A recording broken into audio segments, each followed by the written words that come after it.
आपके यहाँ बच्चा पैदा हुआ, अल्लाह ने नेमत दी, अब वो मिठाई खिलाओ मिठाई खिलाओ। अब दोस्त ऐसा है कि नहीं खिलाओगे तो ये हर जगह तंग करता रहेगा, लोगों को बोलेगा, दोस्तों में बदनाम करेगा कि यार बड़ा कंजूस है। ये खुशी का मतलब है मौका, यार मेरा मुंह मीठा नहीं करवाया इसने, बेवफा दोस्त है यार।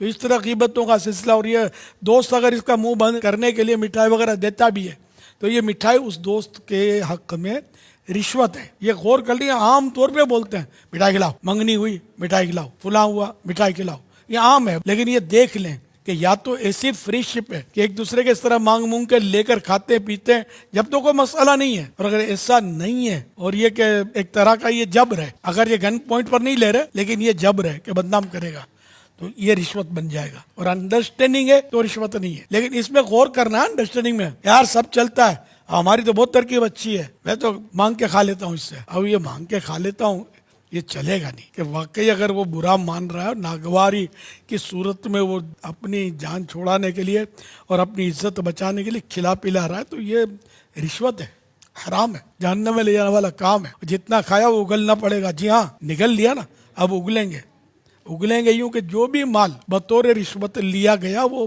इसकी मिल्क में आता नहीं है लेने वाले की। ये डाकू जिस तरह छीनता है, चोर चोरी करता है, तो माल का मालिक तो बनता नहीं है, तो इसी तरह रिश्वत लेने वाला उस माल का मालिक नहीं बनता। ये जिसका उसको लौटाना फर्ज है उस पर वो तौबा भी करे, दिल आजारी हुए तो माफी भी मांगे।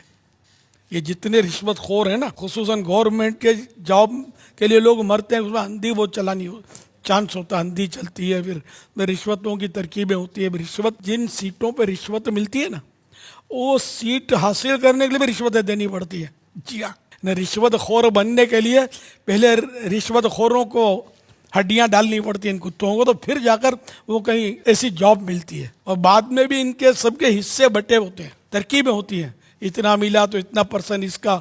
ये खासकर थानों में ये तरकीब ज़्यादा होती होगी। ये बहुत मतलब बुरी हालत। जब भी तो जो गुनाह बढ़ते जा रहे हैं, जराइम बढ़ते जा रहे हैं, अमन पारा पारा हुआ पड़ा है, हर चीज़ में रिश्वत, इतनी मिलावट वाले माल, इतनी चीज़ें, ये सब के कानून बने हुए हैं, लेकिन अमल इसलिए नहीं हो रहा कि रिश्वत है, वरना तो मतलब सब सीधे हो जाए। ट्रैफिक का निज़ाम दरम बरम है हमारे यहाँ, रिश्वत, वरना मजा लेकर कोई मतलब गड़बड़ कर जाए। जिस मुल्क में मैं हूँ, अगर गाड़ी भी गलत पार्क कर दी, पुलिस वाला आएगा और सलाम करेगा, आपको बोलेगा कुछ भी नहीं, और ना गुस्सा करेगा ना झाड़ेगा, सलाम करेगा, एक चिट्ठी लिख के डाल देगा। आप देखोगे तो फिर आपके पांव तले जमीन निकल गई, 500 दिरहम, 1000 दिरहम, 2000 दिरहम, तो जैसे मतलब जैसा मौका, वो चिट्ठी जो है ना आपका होश उड़ा देगी, नींद बर्बाद कर देगी।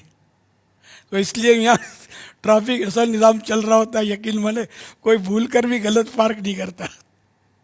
तो हमारे क्या होता है, जिसकी मर्जी से कुर्बानी या बकरा नहीं अड़ी कर जाता है, आगे नहीं बढ़ूंगा। तो इस तरह गाड़ियां भी अड़ी करके रोड के बीच में खड़ी कर देते हैं, किसकी मजा ले जो रोके। अच्छा, आपको आ गया तो इंसान थोड़ी आएगा, डॉगी आएगा तो उसको कुछ दे देंगे, तो दो मिला तो चला जाएगा। ये जनरल बात कर रहा हूँ, सब नहीं होते ऐसे सही भी परफेक्ट भी होते हैं कि जो मतलब रिश्वत नहीं लेते हैं और गाड़ी बंद कर देंगे आपकी। तो यूँ फिर भी अल्लाह से डरना भी चाहिए कि इस तरह लोगों के रास्ते बंद कर देना, और ज़ाहिर है कि हुकूक अम्मा तलफ होते हैं, लोगों को तकलीफें होती है। और इस तरह मतलब ट्रैफिक का जो निज़ाम है, ये तकरीबन जो है ना, ये हमारे भले के लिए होता है। तो ये पुलिस बोले ना बोले, हमें उसको निभाना चाहिए और उसके मुताबिक हम करेंगे, तो वरना ट्रैफिक, जिधर देखो ट्रैफिक हमारे यहाँ जाम होती है।